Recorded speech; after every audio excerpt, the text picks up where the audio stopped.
University మంచి భవిష్యత్తు కోసం తెలుగు విద్యార్థులు ఇష్టపడే university. Call 9059052378 9059052379. Welcome to iDream media. So జనరల్గా మోకాలు నొప్పుల సమస్య ఒకప్పుడు చాలా పెద్ద ఏజ్లో ఈ ప్రాబ్లం చూసేవాళ్ళము. ఇప్పుడు చిన్న ఏజ్లో ఈ ప్రాబ్లం అనేది వస్తూ ఉంది. రకరకాల ట్రీట్మెంట్స్ చెప్తూ ఉంటారు. అయితే ఆయుర్వేదం ఈ మోకాలు నొప్పుల గురించి ఏం చెప్తుంది, దీన్ని తగ్గించుకోవడానికి ఎలాంటి చిట్కాలు ఉన్నాయి, పూర్తి వివరాలు తెలుసుకుందాం. మనతో పాటు ఉన్నారు ప్రముఖ ఆయుర్వేద వైద్య నిపుణులు డాక్టర్ సుబ్రహ్మణ్యం గారు from Amrutham ayurvedic hospital. Doctor గారు నమస్తే అండి. నమస్తే అమ్మా. మోకాల నొప్పులు సమస్య, ఈ సమస్య అందరికీ ఉంటుంది. సో కొంచెం మెట్లకి దిగితే కూడా మోకాలు నొప్పులు వస్తున్నాయి అని చెప్తూ ఉంటారు. సో ఈ సమస్య తీవ్రమైతే ట్రీట్మెంట్ కోసం వెళ్తూ ఉంటారు. అసలు మోకాలు నొప్పులు ఎందుకు చిన్న వయసులో వస్తున్నాయి, ఎట్లా గుర్తించాలి, దీని గురించి ఆయుర్వేదం ఏం చెప్తుంది? మీరు ఒక calcium, iron, B12, D vitamin ఎవరైతే ఈ నొప్పులు వస్తున్నాయో వాళ్ళందరూ ఈ 4 టెస్టులు ముందు ఒకసారి టెస్ట్ చేసుకొని చూడాలండి. తర్వాత ఇంకోటి 5వది CBP అంటే కంప్లీట్ బ్లడ్ పిక్చర్. దీంట్లో ఏదో ఒకటి లోపం ఉంటుందండి. ఈ మోకాళ్ళ నొప్పులను వచ్చిన వాళ్ళల్లో ఎవరికి చూసినా ఈ 5 రక్తమైనా తక్కువ ఉండడం, లేదా కాల్షియం తక్కువ ఉండడం, లేదా ఐరన్ తక్కువ ఉండడం, లేదా B12 తక్కువ ఉండడం, లేదా డి విటమిన్ తక్కువ ఉండడం. దీనివల్ల ఇప్పుడు B12, డి విటమిన్ అనేది లేకపోతే కాల్షియం సరిగా అబ్జర్వే కాదు. దాంతో కాల్షియం అబ్జర్వ్ కాలేకపోతే బోన్స్ స్ట్రెంతే ఉండదు. ఫస్ట్ అక్కడ. తర్వాత వీళ్ళకు ఈ లోపం వల్ల ఇక చాలా రకాల అనారోగ్య సమస్యలు వస్తుంటాయి. దీన్ని ఒక వయసు దాకా ఎవరు గుర్తించట్లా, నాకు బాగానే ఉంది, నేను బాగానే చేస్తున్నాను అనేసి. ఆ తర్వాత ఈ సమస్యలు తీవ్రమైన స్థాయిలో డాక్టర్ దగ్గరకు వస్తున్నారు.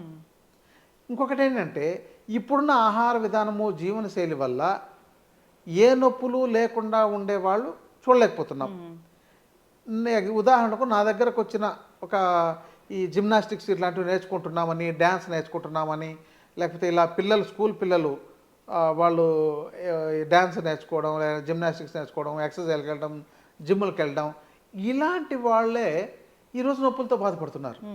ఒక్కోసారి వాళ్ళు వాటికి వెళ్ళలేకపోతున్నారు.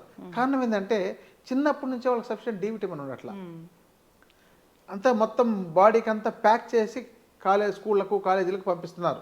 షూల దగ్గర నుంచి టైల్ దాకా, గొంతు దాకా బిగించేసి మొత్తం అంతా ఇవన్నీ వేసి కట్టేసి, ఇప్పుడు బ్లౌజర్స్ లేకుండా కానీ, లేదంటే కోట్ లేకుండా కానీ, లేకపోతే ఫుల్ హ్యాండ్స్ ఇవే లేకుండా ఇలా అసలు స్కూళ్ళలో కానీ మనం ఎక్కడ కాలేజీలో కానీ చూడలేకపోతున్నాం.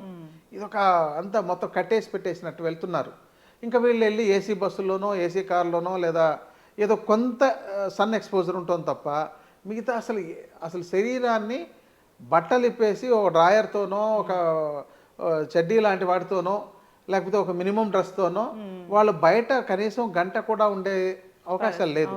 ఒక వ్యవసాయం చేసే వ్యక్తి తన ఓన్లీ ఒక పంచె కట్టుకునో, చెడ్డీ వేసుకునో వెళ్ళి చక్కగా పొలంలో వర్క్ చేస్తున్నట్లయితే అతని పని అవుతుంది. దానికి ఎండకు వల్ల డి విటమిన్ సఫిషియెంట్గా వస్తుంది. ఇక వీళ్ళు తీసుకునే ఆహారంలో రొటీన్ ఫుడ్ ఉంటుంది ఎక్కువగా. ఒక బియ్యం తీసుకొని, ఒక మినపప్పు తీసుకొని, దాంతో ఇడ్లీ, దాంతోనే దోశ, దాంతో ఇంకా వెరైటీ రొట్టెలు, దాన్నే నూనెలోకి వేసి ఇంకొకటి, ఇప్పుడు దాంతోనే మసాలా ఇడ్లీ, మసాలా దోశలు, రోజు ఇదే ఐటెం.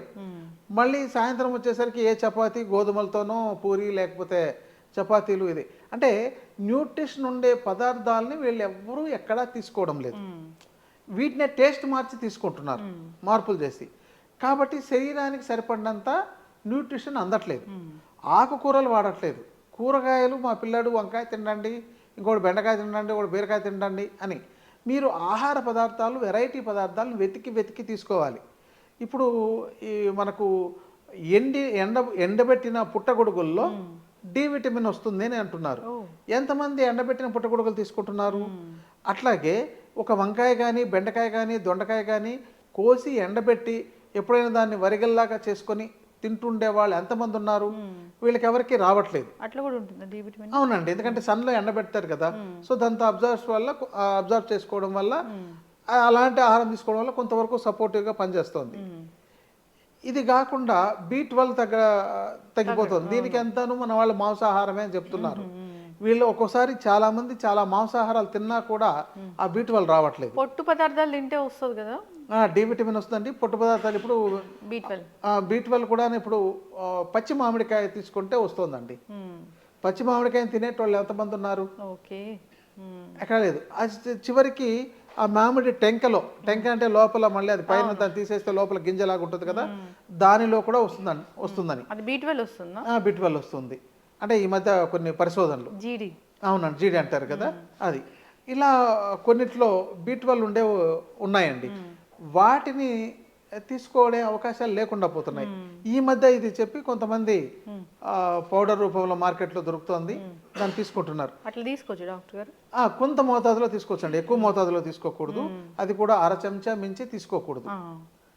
అంటే మామిడి టెంకల జీడి చూర్ణాన్ని. అలాగే మనకు గ్రీనరీ ఉండేవి బాగా తీసుకోవాలి. గ్రీన్గా ఉండేవి అంటే ఇప్పుడు మునగాకు తీసుకున్నా కూడా వస్తుంది.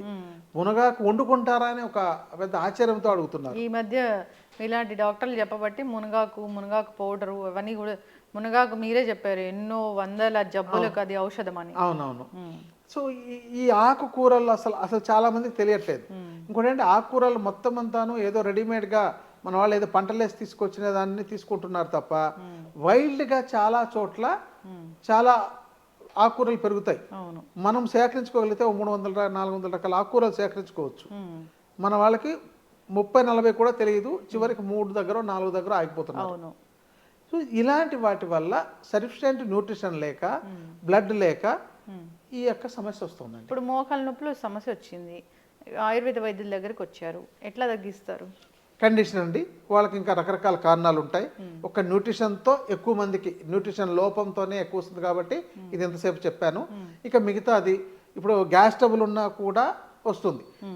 ఎవరికైతే గ్యాస్ ట్రబుల్ ఉందో చాలా రోజుల పాటు ఉన్నప్పుడు ఆ జీర్ణం కాని పదార్థాలు లోపల అలా ఉండిపోవడం వల్ల ఆమవాతం అనేవి డెవలప్ అవుతుంది. అది కీళ్ళలో వాపులు వస్తాయి.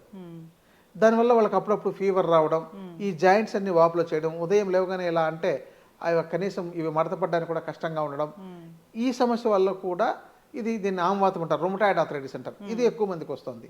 తర్వాత మీకు ఇందాక చెప్పిన ఈ న్యూట్రిషన్ లేక కొన్ని రోజులకు ఆస్టియోపోరోసిస్ అనే ప్రాబ్లం వస్తుంది. ఈ కొల్లాజన్ అనే పదార్థాలు ఉండగలిగే పదార్థాలని తీసుకోకపోవడం వల్ల ఎప్పుడు లిమిటెడ్ ఆహారం, చూడండి ఇంత పెద్ద శరీరం, ఒక 80 కేజీల శరీరం ఉండే వ్యక్తి నాకు జీర్ణం సరిగా అవ్వట్లేదని 2 ఇడ్లీతోనూ 2 చపాతీలతోనూ 1 కప్పు రైస్తోనూ సర్దుకొని ఆ రోజు గడిపేస్తున్నారంటే ఆ శరీరానికి కొన్ని రోజులకు సరిపడినంత న్యూట్రిషన్ లేక వాళ్ళు కొంత దూరం నడిస్తేనే అలసిపోతుంటారు. అందుకని వీళ్ళ జీర్ణ వ్యవస్థ సరిగా కూడా ఉండట్లేదు, ఆకలి అవ్వట్లేదు. ఆకలి లేకుండా ఉండే వ్యక్తికి న్యూట్రిషన్ ఎక్కడ అబ్జార్బ్ అవుతుంది? కాబట్టి ఇదంతా న్యూట్రిషన్ లోపాలు. ఇక తర్వాత డీజనరేటివ్ ఆర్థరైటిస్ అని ఏజ్ పరంగా వచ్చేది, వెయిట్ పెరగడం వల్ల, దానివల్ల కొంత అది మోకాళ్ళ మీద బరువు ఎక్కువ పడి దానివల్ల రావడం. రెండోది ఏదైనా ప్రమాదాలకు గురై నొప్పులు రావడం. ఆ తర్వాత వీళ్ళ ఒబేసిటీతోనే కాకుండా మనకు ఇతర కారణాలు చాలా రకాలుగా ఉన్నాయండి. ఏదైనా డిసీజులకు మందులు వాడడం, ఇలాంటి వాటి వల్ల చాలా మందికి మోకాళ్ళ నొప్పులు వస్తున్నాయండి. ఇది రూట్ కాజ్ ఏంటి తెలుసుకొని దానికి ట్రీట్మెంట్ ఇవ్వడం. అవునండి, ఇది వైద్యుల పర్యవేక్షణలో చేయించుకోవడం చాలా ఉత్తమం. చివరికి రోజు ఆయిల్తో మర్దం చేసుకొని స్నానం చేయండి అని ఆయుర్వేద శాస్త్రం చెప్తుంది, అభ్యంగం చేసుకోమని. మన వాళ్ళకి స్నానం చేయడానికే టైం సరిపోవట్లేదు. అందుకని గుప్పెడు నీళ్లు పోసుకొని అలా 2 చెంబులు పోసుకున్నామని బయటకు వచ్చేస్తున్నాం అనేసి అనే వాళ్ళే ఉంటున్నారు. అవునండి, అది మనం రోజు అభ్యంగం చేసుకోవడం వల్ల నొప్పులు చాలా వరకు నిరోధించవచ్చు. అదొక కారణం.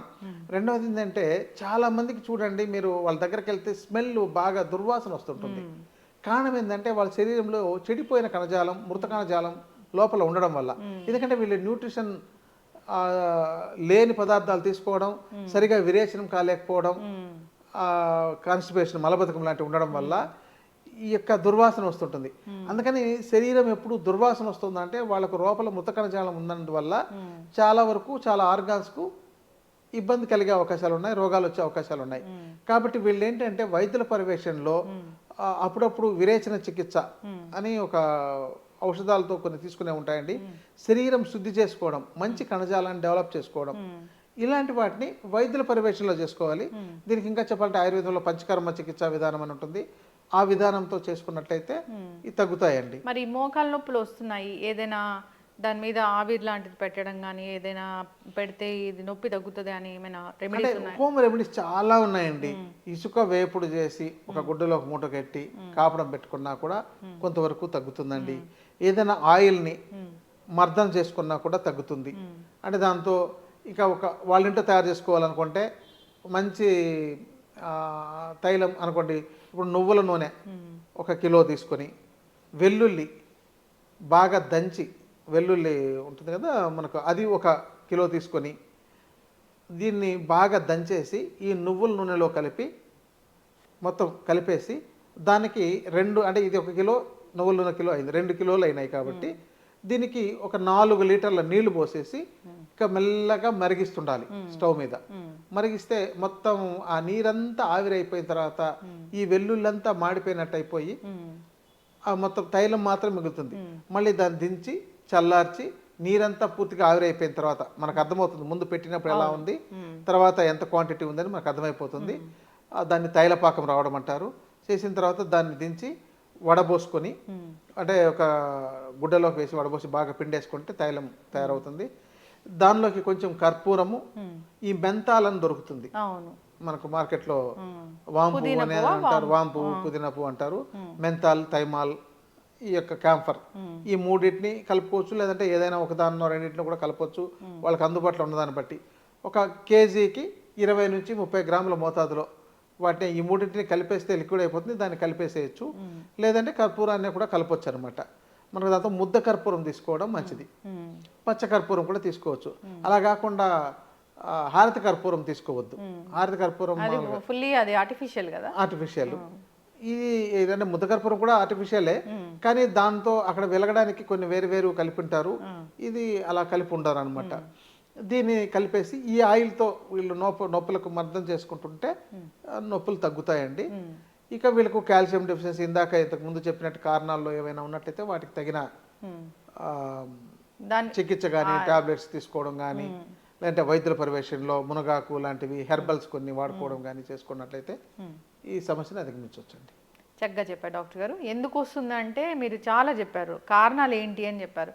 ఆ కారణాలు కరెక్ట్ చేసుకుంటే మోకాళ్ళ నొప్పులు తగ్గుతాయి.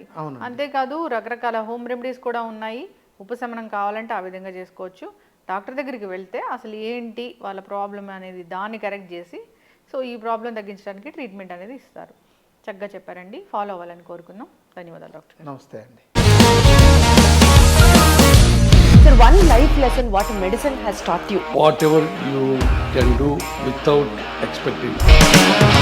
బట్ ఐ రియలీ బిలీవ్ మన పాజిటివ్ యాటిట్యూడ్ ఉంటేనే మనం ఏదైనా సాధించగలం. గట్ని మనం కరెక్ట్ గా డీల్ చేసినట్లయితే అది మనకి పాజిటివ్ హార్మోన్స్ ని రిలీజ్ చేస్తుంది. షుగర్ వచ్చిన వాళ్ళ పరిస్థితి ఏంటి? పొట్ట దగ్గర పెరిగితే దాన్ని ఆండ్రాయిడ్ అంటారు, ఆండ్రాయిడ్ ఫోన్ కదా. అసలు థాట్స్ ఎందుకు వస్తాయి? బ్రెయిన్ డెడ్ అంటే దానికి ప్రపంచం అంతా కూడా కొన్ని నిర్దిష్టమైనటువంటి లక్షణాలు.